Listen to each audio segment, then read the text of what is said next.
Waalaikumsalam warahmatullahi wabarakatuh. Subhanallah wa bihamdihi subhanallahil azim adada khalqihi wa ridha nafsihi wa zinata arsihi wa midada kalimatih. Asyhadu an la ilaha illallah wahdahu la syarika lah wa asyhadu anna sayyidina Muhammadan abduhu wa rasuluhu la nabiyya ba'dah. Allahumma salli ala sayyidina wa maulana Muhammadin Allahumma salli alaihi wa ala alihi wa ashabihi wa man tabi'ahu bi ihsanin ila yaumiddin. Rabbi a'udzu bika min hamazatis syayatin wa a'udzu bika rabbi an yahdurun. Subhanaka la ilma lana illa ma 'allamtana innaka antal alimul hakim. La haula wala quwwata illa billahil aliyyil azim. Amma ba'du. Qala Allah ta'ala fil Qur'anil Karim wa huwa asdaqul qailin. A'udzu billahi minasy syaithanir rajim. Bismillahirrahmanirrahim. Ya ayyuhalladzina amanu idza nudiya lis-shalah min yaumil jumu'ah fas'au ila zikrillah wa zarul bait. Dzalikum khairul lakum in kuntum ta'lamun. Qala Rasulullah sallallahu alaihi wasallam, al-jumu'ah bainal jum'ah kafaratun lima bainahuma. Shadaqallahul azim wa sadaqan nabiyyil karim wa nahnu ala dzalika minasy syahidin wasyakirin walhamdulillahi rabbil alamin. Rasul Mukarramun yang sama-sama kita muliakan, Ketua Pengajian Malam Jumat Bapak Ustadz Saifullah MPD, Sohibul Bait Bapak Arki beserta keluarga besarnya, kemudian Bapak Ustadz Haji Majeli, Bapak RT yang tadi telah memberikan sambutan, RT Ustadz Mansur, Sekretaris Pengajian sekaligus MC dan seluruh jamaah anggota pengajian malam Jumat yang mohon maaf tidak ditata satu demi satu tanpa mengurangi rasa hormat, takzim, mahabbah saya. Alhamdulillah wa syukurillah. Yang pertama dan utama puji syukur kita kepada Allah Subhanahu wa taala. Tadi hujan, sekarang hujan, mudah-mudahan hujan rahmat, hujan berkah, hujan maghfirah, hujan karunia Allah. Makanya doanya Allahumma shayyiban nafian, ya Allah turunkan hujan yang bermanfaat buat kita semua. Jangan ngeluh Pak, ya hujan lagi, ya becek lagi. Jangan, karunia Allah, rezeki dari Allah. Selawat dan salam tercurahkan kepada junjungan alam baginda kita Nabi besar Muhammad sallallahu alaihi wasallam. Mari kita bacakan suratul Fatihah untuk penulis kitab ini, yaitu Safinatun Najah. Syekh Al-Alim Al-Fadhil Salam bin Sa'id Al-Rawi ala baji Imam Syafi'i nafallahu bi umuri fid dunya wal akhirah. Al-Fatihah. A'udzu billahi minasyaitonir rajim. Bismillahirrahmanirrahim. Alhamdulillahi rabbil alamin. Arrahmanir rahim. Maliki yaumiddin. Iyyaka na'budu wa iyyaka nasta'in. Ihdinas siratal mustaqim. Siratal ladzina an'amta 'alaihim ghairil maghdubi 'alaihim waladdallin. Amin. Materinya bisa dilihat di grup pengajian malam Jumat. Sekalian promosi buku yang sedang dalam tahapan ISBN. Nomor ISBN itu lama ngurusnya. Itulah pemerintah kadang lambat. Jadi mudah-mudahan sih bulan Juni paling lambat udah dicetak dan diterbitin. Nah itu bukunya Pak ya. Bisa dilihat di grup pengajian malam Jumat. Dan materi yang kita sampaikan pada malam ini yaitu Faslun Syurutul Jumu'ah Sittatun, syarat-syarat Jumat, syarat-syarat sholat Jumat. Jadi hari ini kita fikih Jumu'ah, fikih sholat Jumat. Ini kita lakukan insya Allah besok ya. Tapi jangan sampai kita tidak tahu ilmunya. Tanpa ilmu ibadah mardudatun la tuqbalu, ditolak oleh Allah. Kalau bicara fikih pasti ketumnya dua, syarat dan rukun. Apapun fikihnya, Fikih ibadah, sholat, puasa, zakat, haji, syarat rukun, syarat rukun. Fikih muamalah, fikih jual beli, fikih gadai menggadai, ya itu ada syarat dan rukun. Kemudian fikih munakahat, fikih nikah, ada syarat dan rukun. Fikih jinayah, fikih pidana, ya hukuman bagi pezina, hukuman bagi pemabuk, hukuman bagi pembunuh, syarat dan rukun. Semuanya pasti ada syarat dan rukun. Apa bedanya? Kalau syarat sesuatu sebelum pekerjaan dan wajib adanya. Rukun sesuatu di dalam pekerjaan wajib adanya. Gitu aja dah ya. Gampangnya kalau syarat-syarat wudu, sebelum wudu kita harus memenuhi syarat.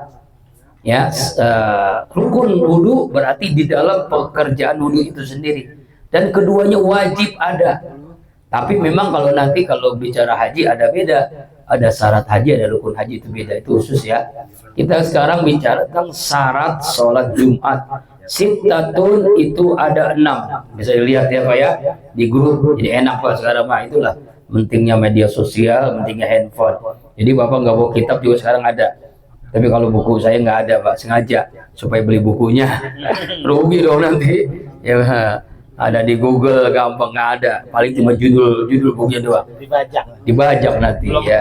Oh iya, masa belum udah nongol isinya apa, waduh rugi kita, capek-capek ya kita terjemahin, kali kita jelasin ya. Bukunya itu Pak, judulnya itu Adab di Atas Ilmu.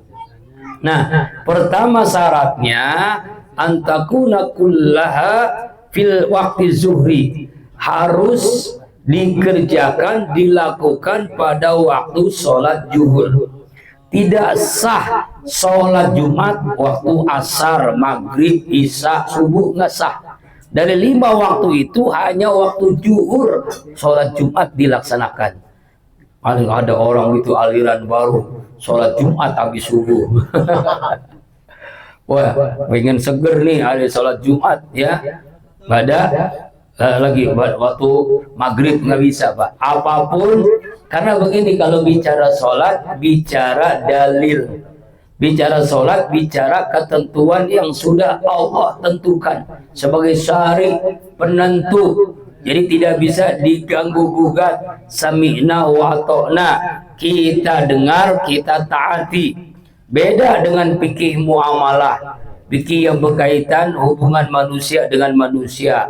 Misalnya tentang riba, bunga bank itu riba atau tidak? Nah, itulah khilafiyah, masa khilafah sih? Khilafiyah perbedaan ulama karena muamalah. Tapi kalau sholat nggak bisa direkayasa. Setiap sholat wajib memenuhi apa yang telah ditentukan oleh Allah melalui sabda Rasulullah dan dimudahkan, dijelaskan oleh ulama. Nah, ulama inilah yang mengarang kitab-kitab fikih. Ada Safinah, Takrib, Fathul Qorib, Fathul Mu'in, I'anut Thalibin, sampai ke yang paling besarnya nanti Muqarratul Majahib fil ibadah, perbandingan mazhab dalam ibadah. Alhamdulillah saya pernah ngikutin dulu oleh almarhum Profesor Dr. Uzaimah Tahido yang meninggal masalah bangga 3 Pak. Zaman Covid ya, zaman Covid kan begitu Pak. Meninggalnya pakai kurung pakai peti gitu ya, nggak ada yang bisa ngelihat, nggak ada yang bisa ini. Jadi takjiahnya dari jarak jauh, nyolatin juga begitu. Seperti teman saya itu almarhum Kiai Haji siapa dulu, Zain Rafiq Fahrudi begitu. Kita nyolatin di lapangan, jenazahnya di ambulan. Kita ikutin itu yang masuk yang di di kuburan itu pakai bajunya baju maju astronot ya, nggak boleh deket, jauh jarak gitu, bodo amat gitu ya. Teman kita kiai meninggal gitu pakai peti lagi Pak, ya Allah. Pokoknya kasihan dah kalau meninggal zaman Covid. Alhamdulillah udah jauh kita Covid ya. Yang ada juga Iran sama Israel. Iran pasti menang insya Allah. Teteran Amerika udah habis berapa triliun itu dah, ya kan, habis Pak teteran Amerika. Itulah Iran itu dulunya sejarahnya Persia. Dulu yang menguasai dunia itu ada 2, Persia sama Romawi. Nah, dilawan ke Iran. Hati-hati, Iran itu luar biasa. Nah, kok kesana-sana ya, lagi rame maksudnya Yang pertama, sholat Jumat dilakukan di waktu zuhur. Yang kedua, wa antuqama fi hibtatil balad. Sholat Jumat itu dilakukan, dikerjakan di perbatasan daerah. Nah ini kalau ini kan zaman dulu fikih yang dikarang ulama ini, masjid itu hanya satu di daerah, di kampung, ya hanya satu di desa, di dusun. Jadi masjid itu ditempati di perbatasan. Artinya orang-orang yang dari kampung sebelah bisa melaksanakan sholat Jumat di kampungnya ya dulu ya. Dan ini memang sudah dilakukan oleh para ulama. Kalau sekarang masjid udah bejibun, di mana-mana masjid. Di Lumek aja itu masjid udah banyak banget Pak. Ya bahkan satu RW bisa 2 masjid. Masjid Ar-Rahmat, Masjid Nurul Jihad. Tuh di kampung saya ada Masjid At-Taubah, 3 masjid itu. Ya satu Parung Kulon ada 3 masjid. Musolahmu udah banyak banget dah. Artinya orang bisa memilih. Nah siapa di jalur khutbahnya? Oh dia pindah jadi cari yang lain katanya. Dia mengantuk. Begitu sampai begitu Pak ya. Nah jadi dilakukan di perbatasan negeri. Wa antusalla jama'atan. Syarat yang ketiga, sholat Jumat wajib dikerjakan berjamaah. Tidak sah sholat Jumat sendirian. Bukan sholat Jumat namanya, munfarid. Masa sholat Jumat sendirian? Jadi wajib berjamaah. Yang ketiga. Yang keempat, wa yakunu arba'ina ahroron zukuran baligin mustauninin. Wajib ya sholat Jumat itu dikerjakan berjamaah, jumlah jamaahnya 40 orang merdeka, zukuran laki-laki, baligin yang balik, mustauniin yang menetap, jadi bukan musafir. Apa bedanya musafir dengan orang yang menetap? Mustauniin kalau menetap itu orang yang nggak kemana-mana, kalau musafir orang yang dalam perjalanan ya. Jadi 40 orang laki-laki ya, laki-laki yang merdeka. Kalau sekarang merdeka semua ya, dulu ada budak. Laki-laki yang balik. Jadi anak kecil, perempuan, musafir tidak wajib sholat Jumat. Bagaimana dia melakukan sholat Jumat? Boleh nggak? Boleh. Makanya harus dijaga oleh orang tuanya. Di mana-mana kalau sekarang sih ada sih manajemen masjid yang bagus. Jadi dikerahkan anak remaja yang remaja masjid gitu untuk menjaga anak-anak supaya jangan ribut, jangan ngobrol ketika khutbah dan sholat Jumat. Ya, kenapa? Karena sering mengganggu orang dewasa sholat Jumat. Tapi sekarang di Kampung Pondok nggak tahu ada nggak ya? Nggak ada yang ngatur ya, ada ngatur. Jadi berisik. Di bukan pondok juga di mana-mana masih begitu Pak. Ngobrol berisik, waduh. Apalagi kalau ada makanan habis sholat Jumat. Jumat berkah. Wow, belum selesai ke dia keluar. Udah, belum selesai sholat baru kita baru tahiyat, belum salam udah pada berebut di depan sudah dapat kue, dapat nasi. Satu sisi ada bagusnya, sisi yang lain ya itu jadi ribut ya. Makanya pentingnya manajemen masjid. Manajemen itu yang mengatur masjid. Contohnya masjid yang terkenal Joko Karian. Itu saldonya selalu 0, tapi mendapatnya ratusan juta setiap Jumat. Pengumuman dari DKM Masjid Joko Karian, pemasukan 200 juta, pengeluaran pemasukan 200 juta, pengeluaran 200 juta, saldo 0 rupiah. Hebat ya masjidnya. Tapi luar biasanya apa? Gaji imam 10 juta, muazin 5 juta. Iya, masya Allah. Belum nanti ada kajian-kajian. Tuh luar biasa masjid ya. Alhamdulillah Masjid Jami Nurul Falah pemasukan pengeluaran minus ya. Allahu Akbar walillahil hamd. Jamaah rahimakumullah, itulah pentingnya pemahaman. Jadi Imam Syafi'i harus 40 orang Pak ya, laki-laki yang sudah balik yang menetap. Nah bagaimana ada dulu kan lagi rame tuh, lagi zaman Covid, sholat Jumat di rumah ya, berapa orang, 4 orang ya, itu lagi zaman Covid. Begitulah aneh-aneh bin ajaib. Kadang-kadang fikih-fikihnya ubah-ubah, ya. Bahkan ada masjid-masjid yang menutup masjidnya sampai susah. Ustaz, tadi ke rumah Ustaz, saya pengen sholat Jumat di mana? Akhirnya saya begini deh, gini aja dah, Musola Ar-Ridho mengadakan sholat Jumat. Berani saya itu sekali tuh, pernah tuh Pak. Wah, ditantangin polisi. Enggak ditangkap, saya mau ditanya doang. Akhirnya pindah saya ke Musola Al-Latif Haji Baihaqi. Ya nggak boleh kan, dilarang. Musola, alhamdulillah, ya itu penuh jamaahnya. Orang Masjid Ar-Rahmat tutup, Masjid At-Taubah tutup, Masjid Nur Jihad tutup. Akhirnya orang pada sholat Jumat di Masjid Al-Latif. Alhamdulillah. Itu selama COVID itu sampai akhirnya ya sholat Idul Fitri Adha sampai sekarang. Tapi kalau Jumat nggak ada dekat masjid, ya tetap musola. Ya, bahkan ada sebuah masjid yang tadinya musola jadi masjid. Masjid saya di khutbah di Masjid Nurul Ikhlas Ciputat. Dulu musola Pak jadi masjid, awalnya gara-gara apa? Gara-gara COVID, hikmahnya COVID, musola banyak jadi masjid karena dipakai sholat Jumat. Ya kan orang pada masjid pada tutup ya Pak ya. Itu pernah ngalamin ya? Dulu pernah tutup nggak? Tutup juga kan ya orang.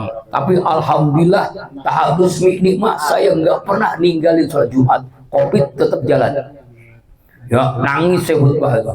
Bayangin di musola nggak ada bangku, begitu udah nggak usah. Ya ada mengambil bangku apa kira? Ambil bangku sini, pakai tiang, pakai rongkat khutbah. Ya kan enak malah. Ada kursi sama tongkat, udah nggak pakai podium, langsung khutbah. Ya alhamdulillah. Artinya walaupun zaman COVID nggak pernah meninggalkan sholat Jumat. Alhamdulillah. Terima kasih ya jamaahnya. Orang awam. Tapi ada juga tuh namanya almarhum Wah Yunus, waktu itu meninggalnya sudah usia 80 tahun.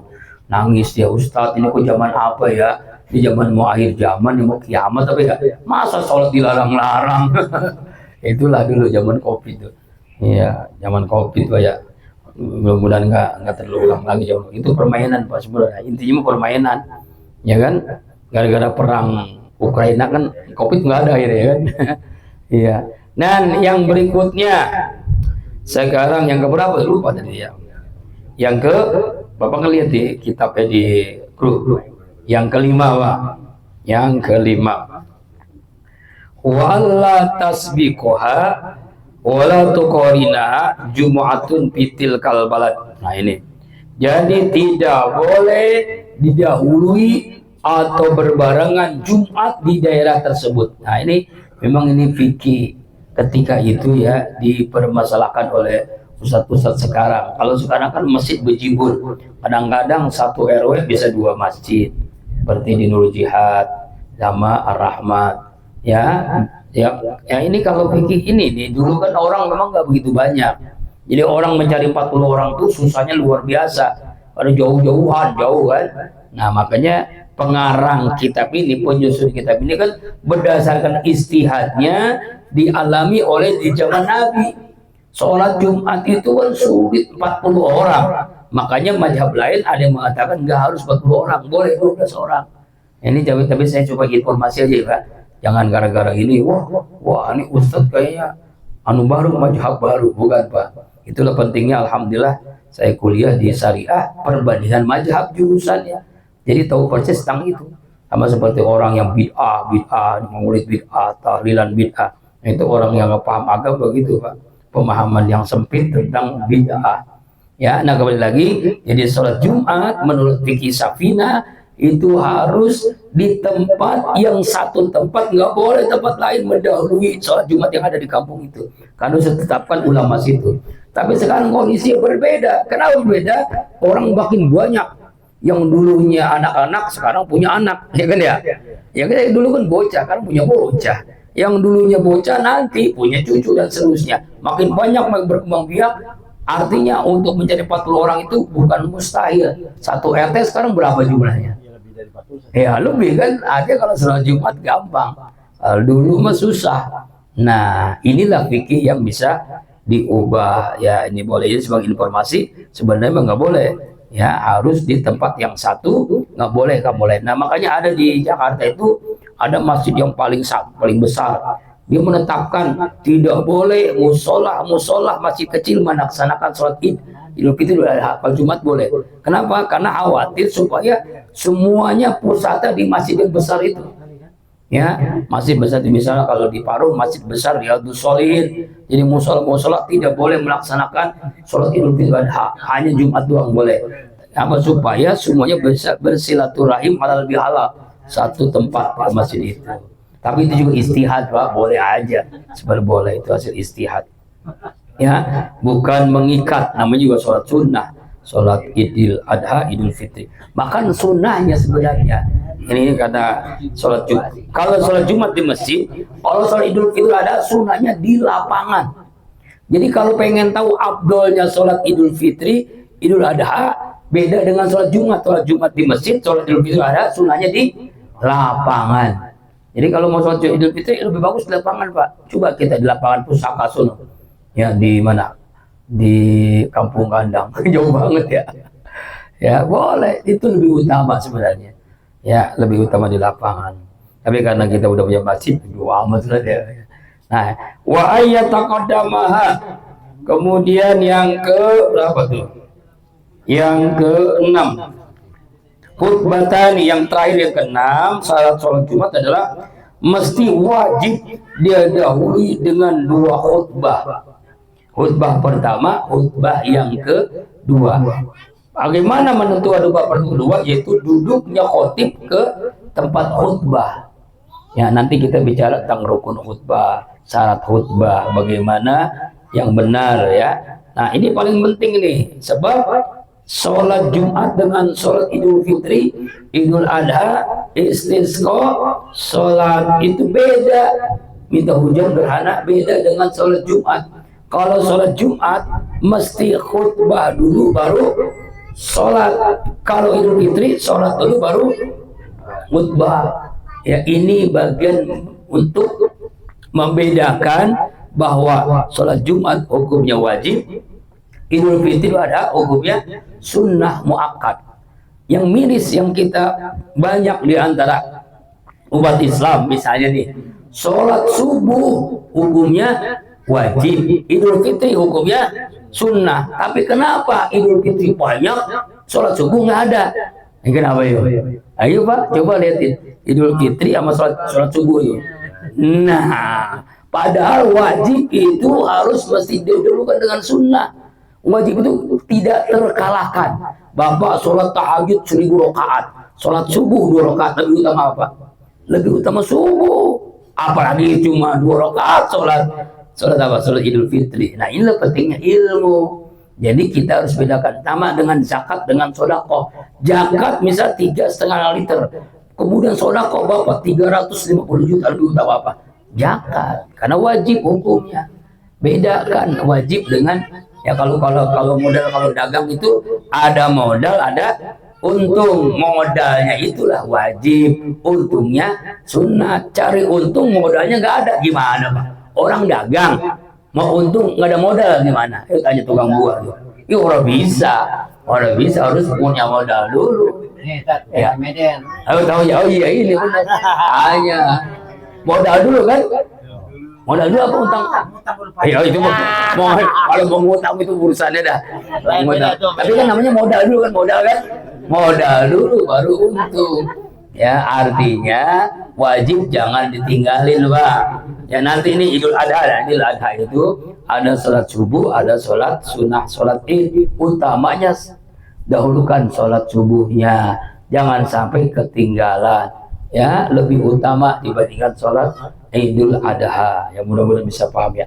Kesimpulannya, syarat sholat Jumat ada 6. Pertama, dilaksanakan di waktu sholat zuhur, tidak boleh di waktu selain zuhur. Yang kedua, dilaksanakan di perbatasan negeri, artinya di pinggir kota, pinggir kampung, agar semua orang bisa melaksanakan sholat Jumat. Yang ketiga, mesti wajib dilaksanakan secara berjamaah, tidak boleh sholat Jumat sendiri-sendiri. Bahkan menariknya, sholat Jumat itu disamakan dengan sholat maghrib dan isya, bacaannya harus jahar. Kalau sholat zuhur kan bacaannya apa? Sir. Sedangkan sholat Jumat jahar. Bismillahirrahmanirrahim. Alhamdulillahirrahmanirrahim. Rakaat pertama dan kedua mesti jahar. Kemudian ya jumlah jamaahnya Imam Syafi'i 40 orang laki-laki merdeka yang balik yang menetap. Artinya kalau dia anak kecil belum balik ya, bukan laki-laki, perempuan, tidak wajib sholat Jumat. Jadi ibu-ibu nggak wajib sholat Jumat ya, tapi boleh nggak? Boleh kalau masjidnya 3 lantai atau 2 lantai seperti Masjid Az-Zikra, dibolehkan ibu-ibu sholat Jumat. Jadi kalau sholat Jumat di Az-Zikra itu ada Pak, di lantai kedua yang masih kosong sholat Jumat ibu-ibu boleh. Kalau nggak ada waktu, ada tempat. Yang nggak sholat nggak wajib, nggak apa. Tapi kalau sholat dapat pahala. Seperti apalagi Masjid Haram, Masjid Nabawi. Jadi ada tempatnya ibu-ibu sholat Jumat, boleh diikutin. Ya, cuma masalah kan ibu-ibu kan karena nggak biasa sholat ada khutbahnya, ngobrol lagi ya, mendingan jangan. Itu ngambil dosa malah ya. Kemudian tidak boleh didahului di tempat itu Jumat di kota itu. Artinya satu tempat yang khusus untuk sholat Jumat. Kemudian ya didahului 2 khutbah. Khutbah yang pertama, khutbah yang kedua.